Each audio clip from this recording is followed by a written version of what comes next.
raconte. Christophe Ondelatte.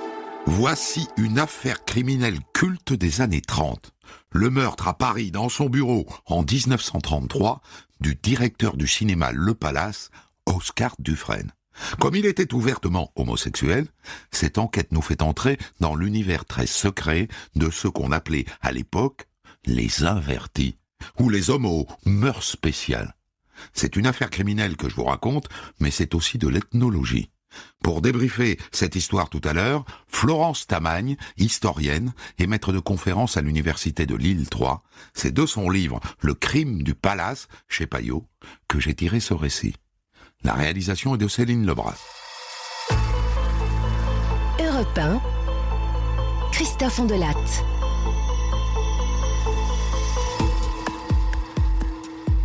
Commençons par le décor de cette histoire. Le music-hall culte des années 20 et des années 30 à Paris. Le Palace, rue du Faubourg Montmartre. Le music-hall qui, en 1923, a osé faire danser sur scène une femme quasiment nue, simulant un rapport sexuel. Oh, que ça a fait du bruit, ça.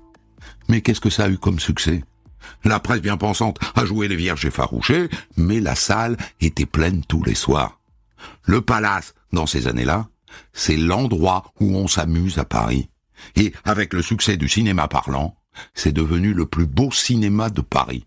Et tout ça sous la férule d'un homme de génie, le patron Oscar Dufresne.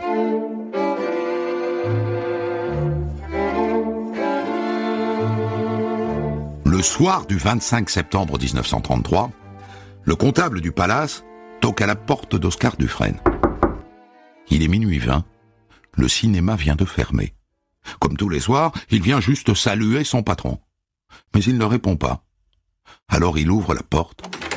Le bureau est plongé dans le noir. C'est bizarre, ça. Je pensais qu'il était encore là. Et il va tout de suite chercher Henri Varna, l'associé de Dufresne, qui rapplique avec le projectionniste. Et tous les trois, ils pénètrent dans le bureau. Et il voit tout de suite qu'il s'est passé quelque chose de grave. Parce qu'il y a eu une tache de sang sur le parquet.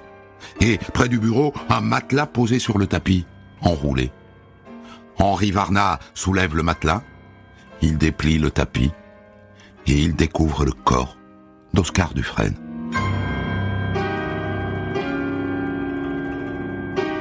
Le directeur du Palace a été assassiné dans son bureau. C'est un événement considérable. Parce qu'Oscar Dufresne, à l'époque, c'est une légende du monde du spectacle. Il a commencé à 16 ans en clouant des décors dans un théâtre, et après une petite carrière de comédien, il a fini par décrocher le rôle ultime de directeur de théâtre. Et avec lui, théâtre, c'est au pluriel. Parce qu'au moment de son assassinat, en plus du Palace, Dufresne dirige le Concert Mayol, le Moncey Music Hall, les Bouffes du Nord, le Bataclan, le Casino de Trouville, le Casino de Paris, et il a fait construire le Théâtre de l'Empire. Et avec ça, politicien, conseiller municipal du 10e arrondissement de Paris et conseiller général de la Seine. Et par ailleurs, président du syndicat des directeurs de spectacle et impresario du plus célèbre chanteur de l'époque, Félix Mayol, qui vient de signer l'un de ses plus grands tubes.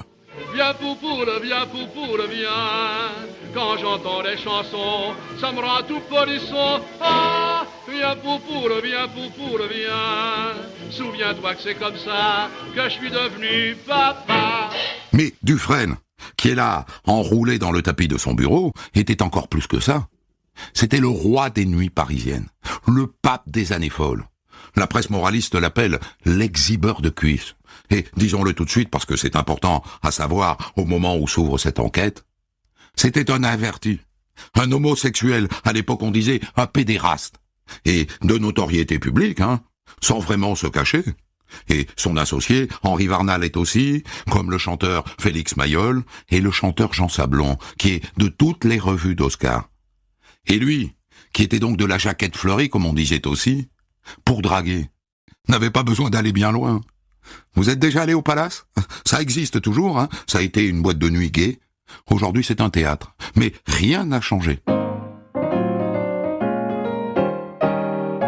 En haut, tout en haut, il y a une sorte de galerie où on assiste au spectacle debout, dans la pénombre, On appelle ça un promenoir. Il y en a dans la plupart des salles de spectacle de l'époque. Et en vérité, dans la pénombre, c'est là qu'on se drague entre garçons. Oscar Dufresne y passait le plus clair de son temps. C'était bien commode, hein. Les jeunes garçons savaient bien sûr que c'était le patron. Ils venaient se frotter à lui. Et il n'avait que 2 portes à pousser pour les conduire dans son bureau. Et plus si affinité.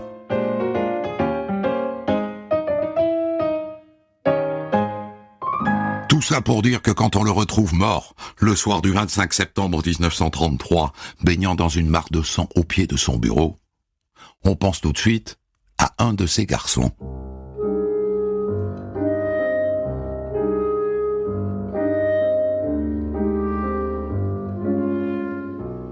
Les policiers arrivent au palace vers 00h30 et ils découvrent la scène de crime. C'est un grand bureau avec 2 fenêtres, un canapé, des fauteuils, des placards, un lavabo et un coffre-fort.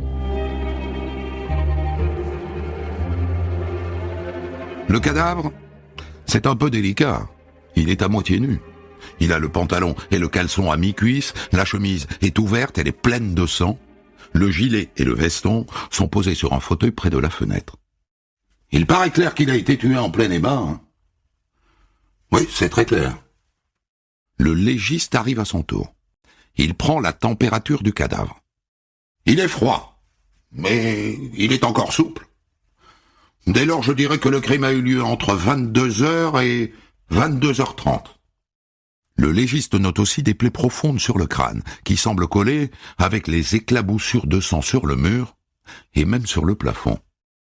Eh bien, pour que le sang atteigne le plafond, les coups ont dû être très violents. Qu'est-ce que c'est ça dans le lavabo, là? C'est une serviette mouillée, commissaire. Elle est tachée de sang.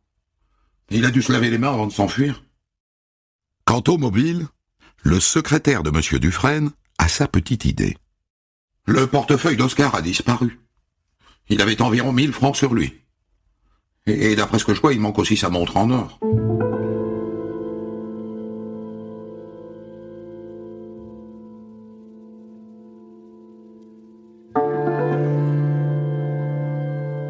Et en faisant le tour de son bureau, il s'aperçoit qu'il manque aussi son porte-mine, en or lui aussi, et son trousseau de clés, et donc la clé du coffre-fort.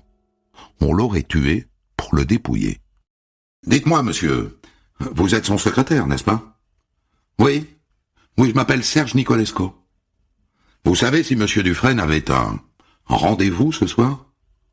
Ah non, je peux vous l'assurer, il n'avait rendez-vous avec personne.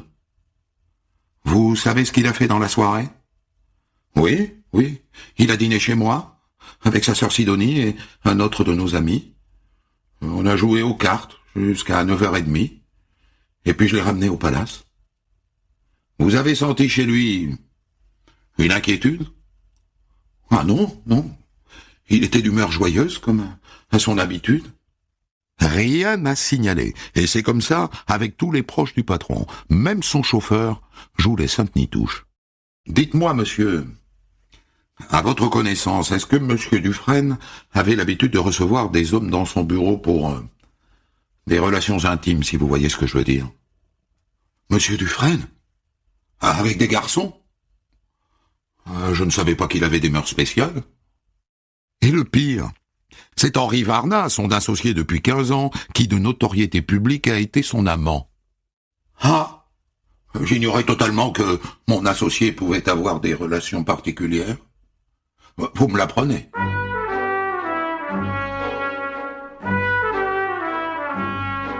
Mais quelle bande de faux culs! Parce qu'en vérité, tout le monde sait que Dufresne a entretenu des relations intimes avec son secrétaire, Nicolesco, avec le chanteur Jean Sablon et avec son associé Henri Varna. Alors pourquoi est-ce qu'ils mentent, tous? Eh bien parce qu'on est en 1933. Certes, les années folles ont libéré les mœurs. Dans les milieux festifs parisiens, il y a des hommes qui vont avec des hommes et des femmes qui vont avec des femmes. Mais de là à reconnaître la chose publiquement, non. On n'en est pas là. Et puis, ils protègent sa mémoire. Ils ne veulent pas qu'on réduise le grand Oscar Dufresne à des coucheries entre garçons. C'était un grand directeur de théâtre, tout de même. Un inventeur, un précurseur, un type qui a senti son époque comme personne. Les gens du palace ne veulent pas que le goût de leur patron pour les jeunes minés fasse oublier le reste. Et donc en ce début d'enquête, ils n'aident pas beaucoup la police. Il n'y en a qu'un qui est prêt à appeler un chat, et un garçon. C'est le chanteur Jean Sablon. Dufresne l'a produit récemment en spectacle avec Mistinguett. Et dans quelques mois, Sablon deviendra une star absolue avec cette chanson.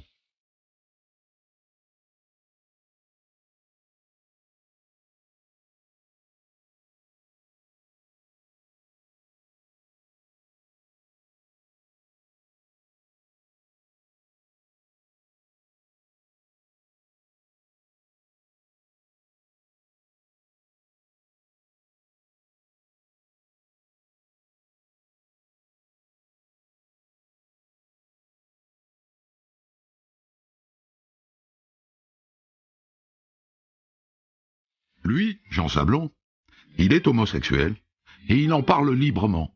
C'est courageux à l'époque.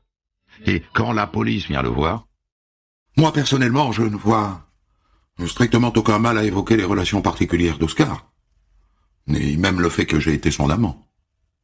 Vous avez une idée de qui a pu l'assassiner? J'en ai une, oui.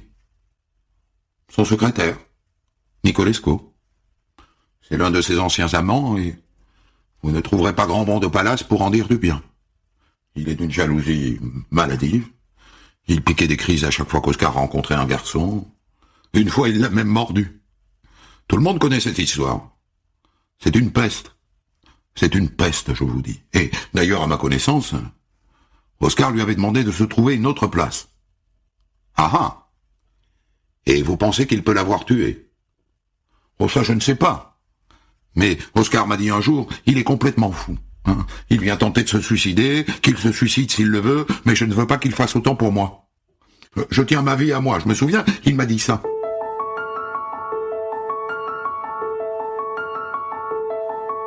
D'entrée donc, Serge Nicolesco, le secrétaire, devient le suspect numéro 1, avec pour mobile la jalousie. Les policiers retournent donc le voir. Vous étiez en conflit avec Monsieur Dufresne? On nous a dit qu'il était sur le point de vous renvoyer. Oh, mais pas du tout. Qui vous a dit ça? C'est vrai que nous avons été brouillés quelque temps. Mais depuis leur entrée, nos relations s'étaient apaisées, vraiment. J'en veux pour preuve qu'il dînait chez moi hier soir. Est-ce que vous dîneriez, vous, avec quelqu'un que vous ne supportez pas? Pourriez-vous néanmoins nous donner votre emploi du temps détaillé, hier soir, Monsieur Nicolesco? Bien entendu. Comme je vous l'ai déjà dit, nous avons dîné chez moi avec des amis. Il était là. Et puis je l'ai conduit au palace vers 9h30. Ensuite, je suis allé garer sa voiture au garage de la rue de Chaillot. Et puis j'ai regagné mon domicile et je me suis couché. Vers quelle heure? Vers les 10h. Et on m'a réveillé vers 2h du matin pour m'apprendre la triste nouvelle. La première journée d'enquête se conclut ainsi, sur un vague soupçon, assez peu étayé, finalement.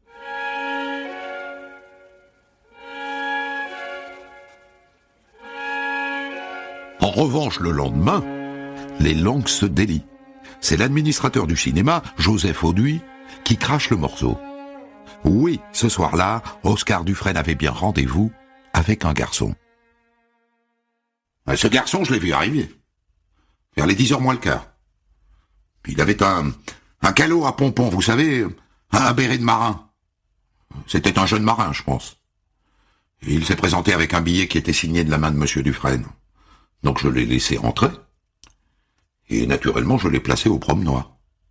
Eh bien voilà, on y vient, que de temps perdu. Pendant ce temps, l'assassin a eu tout le temps de s'enfuir. Un marin à cette heure-ci, et peut-être à Amsterdam, ou à Barcelone, ou à Turin.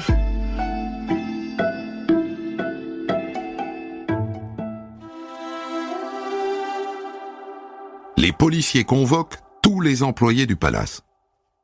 Bien. On nous a signalé la présence le soir du meurtre d'un jeune marin. Il nous faudrait un signalement plus précis. Est-ce que vous l'avez vu? À quoi ressemblait-il? Et là, miracle, ils ont tous retrouvé la mémoire. Il était grand, dans les 1,75 m, Ah oui, très grand, 1,75 m pour l'époque, c'est beaucoup. Il était brun, très mince, avec le visage long, pâle, rasé, avec un nez long, très musqué, et des yeux verts. Le signalement est immédiatement diffusé à tous les journaux, à la radio publique et bien sûr au service de police. Et tant qu'à faire, on envoie au Crédit municipal et à la Chambre syndicale des horlogers la description précise de la montre en or, au cas où le voleur serait tenté de la revendre.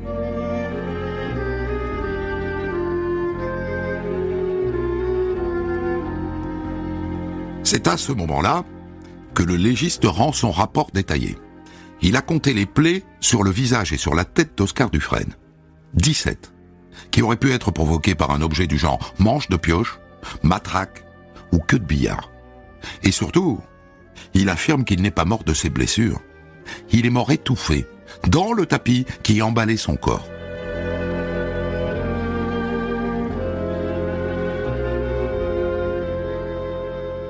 Enfin, laissez-moi lire le passage qui concerne son entrejambe. Aucune lésion n'a été révélée au niveau des organes génitaux et de l'anus. Non plus qu'aucune trace de sperme, ni dans la bouche, ni dans l'anus. Par contre, l'examen microscopique a décelé dans une gouttelette blanchâtre prélevée à l'extrémité de la verge la présence des éléments du sperme. De même, les constatations faites sur le caleçon, souillé de sperme au niveau de l'entrejambe, autorisent à penser que des actes érotiques ont accompagné la scène de meurtre. Il a couché avant de mourir. Voilà ce que ça veut dire. Reste à trouver avec qui.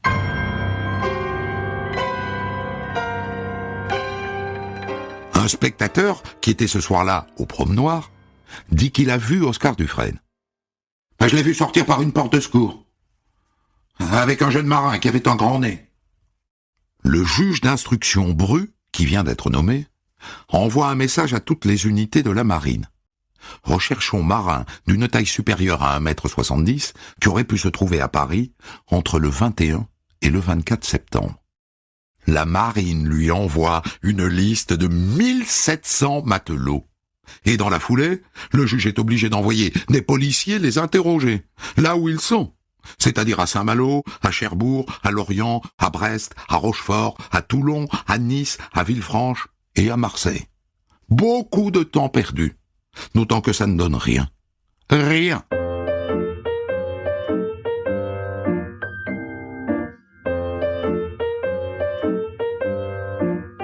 Et pendant ce temps, la presse s'en donne à cœur joie. Le Petit Parisien, Détective, Paris Soir, le Petit Journal se régale de ces histoires de fesses entre garçons. Et tant qu'à faire, pour vendre du papier, ils inventent une nouvelle piste, tout aussi sulfureuse que les histoires de fesses. Une piste qui colle au fantasme de l'époque, l'opium. L'opium, dans les années 30, c'est la drogue des artistes et de la bohème. Et voilà le délire des journaux. Dufresne aurait eu dans son coffre au palace une liste de trafiquants d'opium, qu'il aurait commencé à donner à la police. Il s'apprêtait à en donner d'autres. Son meurtre a été commandité par des trafiquants. Tout ça, bien sûr, sans le début de la queue d'une preuve.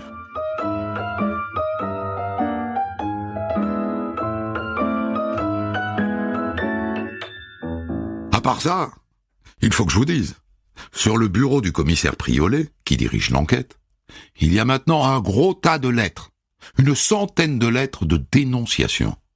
La plupart anonymes, bien sûr. Je connais un marin qui a un grand nez et qui s'appelle un tel.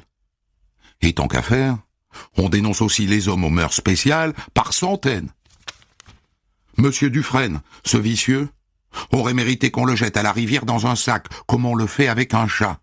Ces gens-là sont dégoûtants et le marin qui l'a tué a bien fait. Il y a aussi cette lettre qui dénonce un homme qui n'a rien à voir avec l'affaire. Bien sûr, cet homme dont je vous parle ne correspond pas au signalement fourni par la presse de l'assassin de monsieur Dufresne, mais je crois pouvoir préciser qu'il a des mœurs contre nature. Et de plus, de par son origine bretonne, il n'avait rien à faire à Paris.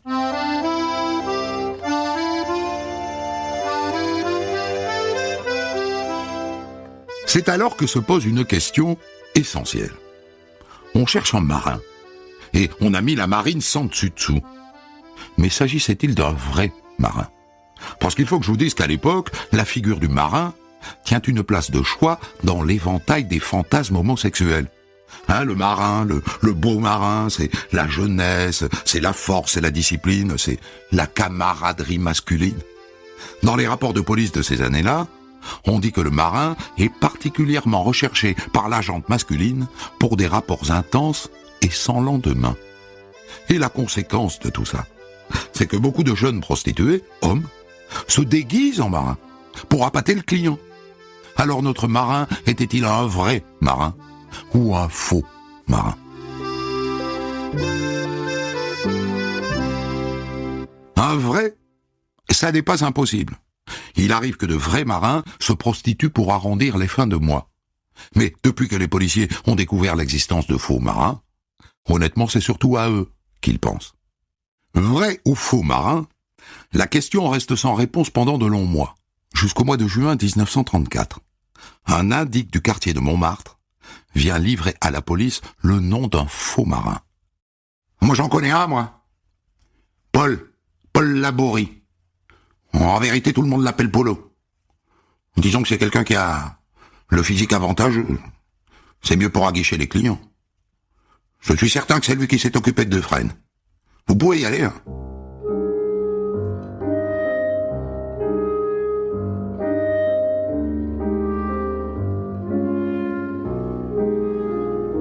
Alors où est-il, ce Polo? Et qui est-il? Dans le milieu, on l'appelle Polo les Belles Dents. Il a 23 ans. Il a eu récemment affaire à la police pour une histoire de drogue. Et il a disparu. Et quand a-t-il disparu? Le 25 septembre, le lendemain de l'assassinat de Dufresne. Drôle de hasard, hein? Et il serait revenu depuis en mars 1934 et il est reparti. En Espagne. On se met à le chercher en Espagne et on le trouve en Catalogne. Il se cachait sous le nom de Filippi. Paul Laborie est arrêté à Barcelone en septembre 1934. Il est extradé en France un mois plus tard. On a peut-être arrêté l'assassin d'Oscar Dufresne. Je dis peut-être parce que, en vérité pour l'instant, il n'est désigné que par un indique.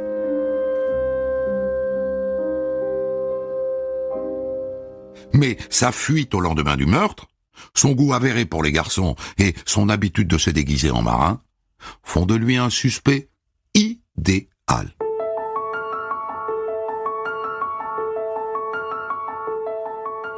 Ce Paul Laborie est ce qu'on appelle dans ces années-là un apache, un voyou, un marlou.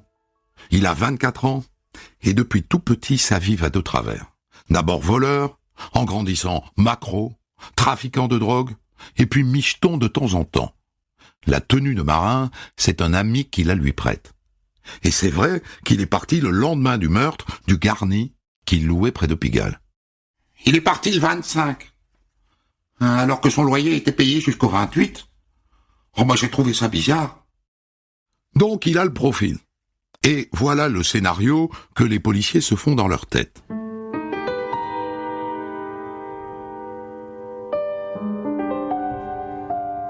Un jour avant le meurtre, Paul Laborie vient se frotter à Oscar au promenoir du Palace. Oscar lui donne rendez-vous pour le 24 au soir à 22h. Ce soir-là, quand il a fini son affaire, la tâche à l'entrejambe, il veut dévaliser le coffre-fort. Alors il assomme Oscar avec une queue de billard sciée qu'il cachait dans sa vareuse. Il prend le trousseau des clés, il ouvre le coffre. Il ne contient rien d'intéressant. Alors il se contente du portefeuille et de la montre en or. Il replie le tapis sur Dufresne, qui n'est pas mort. Il pose dessus le matelas, comme un couvercle. Et c'est le matelas qui a étouffé Oscar Dufresne. Voilà comment ça a pu se passer. Sauf qu'il n'y a pas le début d'une preuve de tout ça.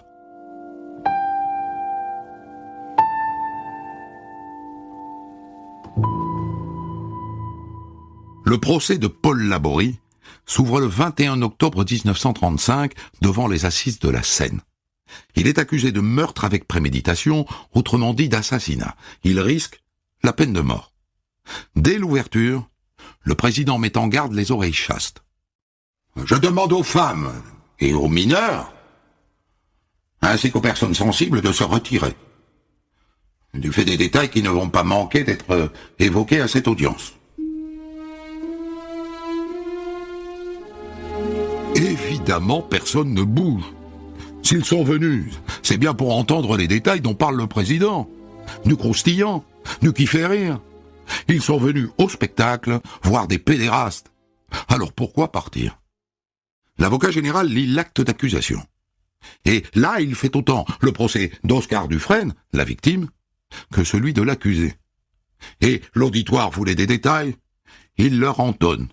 Et on entend des « oh » et des « ah » dans toute la salle.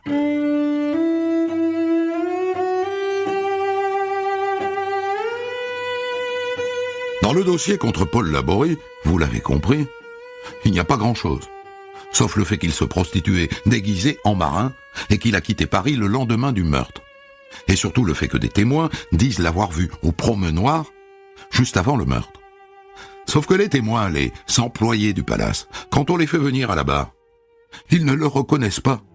Et on a trouvé des empreintes digitales sur les lieux du crime. Ce ne sont pas les siennes.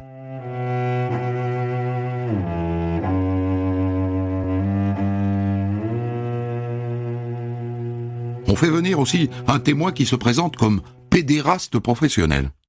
Oui, j'ai eu des relations tarifées avec monsieur Dufresne. Je le reconnais. Et il était très généreux, il faut le dire. Et donc, à titre personnel, je pense que Paul Laborie n'avait strictement aucun intérêt à le tuer. Enfin, le tuer, c'était tuer la poule aux œufs d'or. Vous voyez. Le lendemain, la presse résume l'audition des témoins. On a vu défiler les spécimens les plus pittoresques de la faune spéciale à certains milieux de Montmartre. Toutes les espèces d'invertis, depuis la grande courtisane jusqu'à la petite besogneuse de la pédérastie. Tout un monde à l'envers. Et à la fin, c'est absolument incroyable. L'avocat général requiert pour Paul Laborie les circonstances atténuantes. Je considère que M. Laborie doit bénéficier de mansuétude du fait des mœurs de la victime. C'est donc la faute du mort s'il est mort.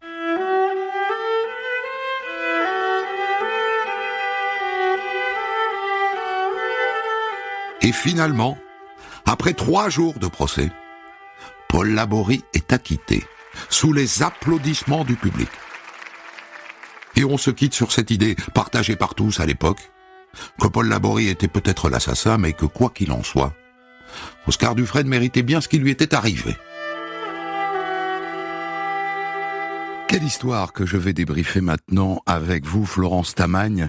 Vous avez écrit « Le crime du palace » chez Payot, dont je me suis beaucoup servi, vous avez dû le remarquer. Et vous avez aussi écrit, je l'ai noté, une histoire de l'homosexualité en Europe, à Berlin, à Londres et à Paris dans les années 30. Je vais commencer peut-être par une question idiote, pardonnez-moi, à l'historienne que vous êtes. Vous pensez que c'était Laborie, l'assassin ? Alors, mon avis ne compte pas vraiment, mais à la lecture, en tout cas, des différents dossiers d'instruction, des rapports de police, la culpabilité de Laborie semblait quand même assez probable. Vous avez eu accès aux archives, aux dossiers d'instruction ? Oui, tout à fait, et également au rapport des RG, puisqu'il surveillait Dufresne. Donc ça permet d'avoir une idée assez précise de sa vie, des rencontres qu'il pouvait faire, et également de son entourage. Alors pourquoi est-ce qu'il est acquitté ? Vous allez me dire le grand principe de la cour d'assises, et c'est pas nouveau, ça date de Napoléon, et que le doute doit profiter à l'accusé. C'est ça qui est appliqué ou c'est autre chose ? Il y a plusieurs éléments. D'abord, il faut savoir qu'une grande partie des témoins ne sont pas venus au procès, certains d'entre eux ayant été très clairement menacés par des amis de Laborie qui étaient liés au milieu. Donc il y a plusieurs personnes dont on sait qu'elles n'ont pas souhaité venir témoigner. Après, comme vous l'avez bien expliqué, on fait le procès de Laborie, mais on fait aussi le procès de Dufresne. Et tous ces individus qui se succèdent à la barre sont vus comme peu crédibles de toute manière. Donc leur témoignage a peu de poids. À cela s'ajoute un troisième élément qui est quand même assez important, c'est que nous sommes au début de l'affaire en 1933. Tout ça va s'étirer jusqu'en 1935. C'est une période de grande agitation en France, d'agitation politique. Il y a la montée des ligues d'extrême droite. Dufresne est lui-même lié au parti radical qui a été impliqué dans différents soupçons de corruption, et les rumeurs qui se sont répandues dans la presse laissent penser qu'on a tenté de dissimuler des preuves, que la police est complice du pouvoir, que derrière l'affaire Dufresne il y aurait quelque chose de beaucoup plus important finalement qu'une banale affaire de mœurs, d'un entollage dans les quartiers de Montmartre, et on voudrait trouver un assassin qui aurait une autre envergure que finalement ce petit truand qu'est la Borie. Quand on pense que certains pensent qu'on a inventé les fake news au début des années 2000. Très, très, très drôle.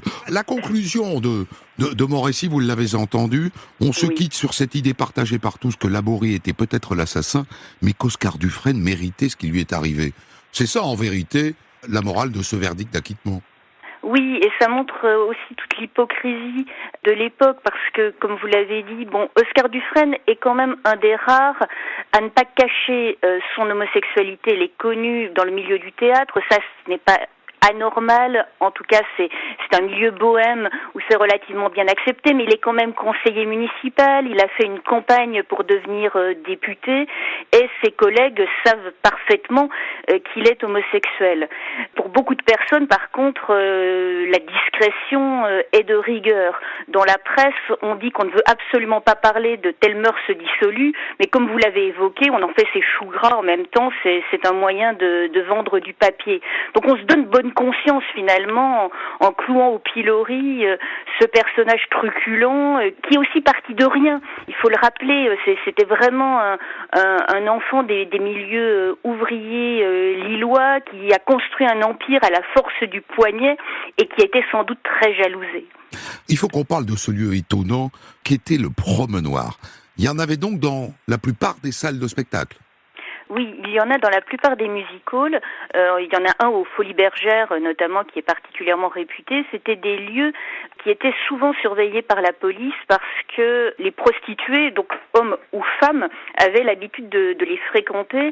Les spectateurs qui venaient au Promenoir restaient debout, regardaient un petit peu le spectacle, mais étaient là aussi pour faire des rencontres et repartaient souvent avec des entraîneuses ou avec des gigolos. Je suppose que c'est un détournement de l'usage d'origine. En vérité, c'était les plages moins chères, c'est ça ? Bien sûr, tout à fait. Et d'ailleurs, la police essaie de réguler ces promenoirs. Théoriquement, ils étaient supposés rester allumés pendant le spectacle. Et on sait qu'au Palace, Dufresne prenait bien soin d'éteindre dès qu'il n'y avait pas de policiers présents. Mais il y avait des contrôles, je suppose, non ? Il y a des contrôles, mais le Palace, ça reste un music-hall.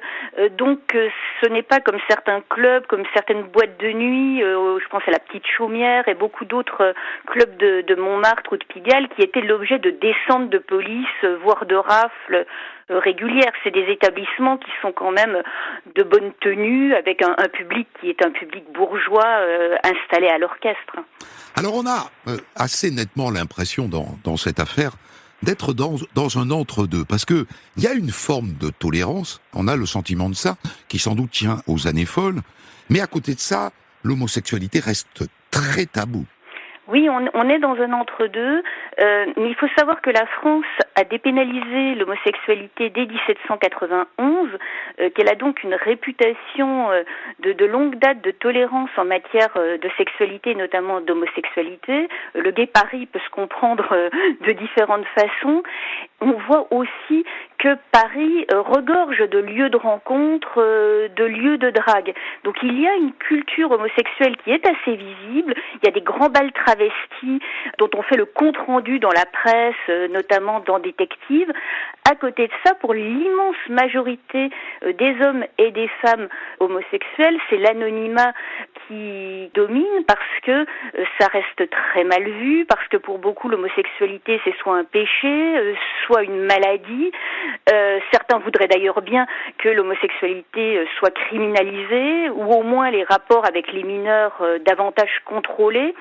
Et il importe donc pour sa bonne réputation souvent de se cacher au minimum de ses voisins, de son entourage, et en tout cas de taire son orientation sexuelle dans sa vie professionnelle. J'ai bien noté qu'un chanteur comme Jean Sablon, qui a traversé les époques ensuite, qui est là au début de sa carrière, mais qui connaît un certain succès, l'assume publiquement. Oui, mais c'est une rareté. En même temps, on a quelques figures. Il faut penser que André Gide, en 1924, a publié Corydon, qui se présente comme une défense de la pédérastie. Proust a publié Sodome et Gomorrhe. Donc, vous avez des figures comme Maurice Rostand, qui sont moquées, bien sûr, dans la presse caricaturée, mais dont on sait qu'ils sont homosexuels. Donc, pour ces figures, je dirais, ces artistes, ces écrivains, tous ceux qui appartiennent finalement eux-mêmes déjà à un demi-monde, il est sans doute plus facile que pour d'autres d'assumer leur homosexualité. En revanche, la presse est totalement rétrograde. Moi, j'ai lu ce passage d'un journal au moment du procès. En vérité, il s'agit du Canard enchaîné. Nous avons vu toutes les espèces d'invertis, depuis la grande courtisane jusqu'à la petite besogneuse de la pédérastie. C'est incroyable d'écrire ça. Oui, il y en a bien d'autres, mais là aussi, on voit qu'il y a quelque chose qui renvoie au mépris de classe. Il est clair que toute cette prostitution, ces milieux de Montmartre sont vus avec énormément de dédain. Dans la presse, par exemple, la figure de Serge Nicolesco, le secrétaire de Dufresne, est traitée avec une certaine ironie, mais un petit peu plus de compassion, parce que ça a été une aventure relativement durable, parce que voilà, il y a eu une relation qui est pensée comme une relation amoureuse. Voilà, exactement. Donc on voit qu'il y a des nuances, mais de manière générale, les stéréotypes sont extrêmement présent. L'homosexuel est toujours décrit comme efféminé. Le monde homosexuel semble être un monde de décadence, de déchéance morale. Mais c'est aussi une façon d'évoquer ces milieux, de se dédouaner auprès du public. On voit bien que certains journaux multiplient finalement les épithètes injurieux, mais il donne toutes sortes d'indications aux lecteurs. Si on était finalement intéressé par la fréquentation de clubs homosexuels, eh bien en lisant la presse, vous découvriez. Et voilà, exactement, ça devenait une espèce de guide. Vous êtes en train de m'expliquer que les journalistes étaient des faux culs dès 1930, alors? Écoutez. Le mot homosexuel, en vérité, n'existe pas à l'époque. Alors le mot existe, il a été inventé, semble-t-il, en 1869 par un écrivain hongrois. Néanmoins, il est très peu utilisé encore dans l'entre-deux-guerres. C'est un terme qui reste connoté scientifique ou médical. Donc on emploie soit des espèces de périphrases, les fameuses mœurs spéciales, soit ce terme inverti que vous avez noté, qui renvoie à l'idée que l'homosexualité est une inversion de genre. Donc toujours, voilà, l'homosexuel efféminé, la lesbienne masculine, et sinon tout un ensemble, en fait, de termes plus ou moins injurieux. Voilà. Un mot sur le terme pédéraste. C'est intéressant parce que il est utilisé depuis quand? Parce qu'il est utilisé, moi j'ai souvenir, on disait ça encore dans les années 70 et 80, pédéraste. Et puis ça a totalement disparu. Parce qu'il y avait une confusion avec la pédophilie à travers ce mot, en vérité. Oui, tout à fait. Alors c'est vrai que certains, dans l'entre-deux-guerres, se disent pédérastes, mais cette fois-ci, c'est plutôt les origines grecques qui sont valorisées. Donc l'idée d'une inscription dans une culture antique, légitime, le modèle spartiate, ça reste encore relativement positif. Par la suite, en effet, les connotations, les confusions avec la pédophilie ont largement fait disparaître l'usage, même si, on le sait bien, l'injure pédé reste... Il est resté le diminutif, voilà. Quoi. Oui. Je vous remercie du fond du cœur, Florence Tamagne, de faire partie de ces chercheurs, de la recherche française, de ces universitaires, qui collectent tellement de documents qui nous permettent à nous, aujourd'hui, de ressusciter ces affaires. Et je vous renvoie donc à ce livre, Le crime du palace, paru il y a 2 ou 3 ans chez Payot, écrit donc par Florence Tamagne. Des centaines d'histoires disponibles sur vos plateformes d'écoute et sur europe1.fr.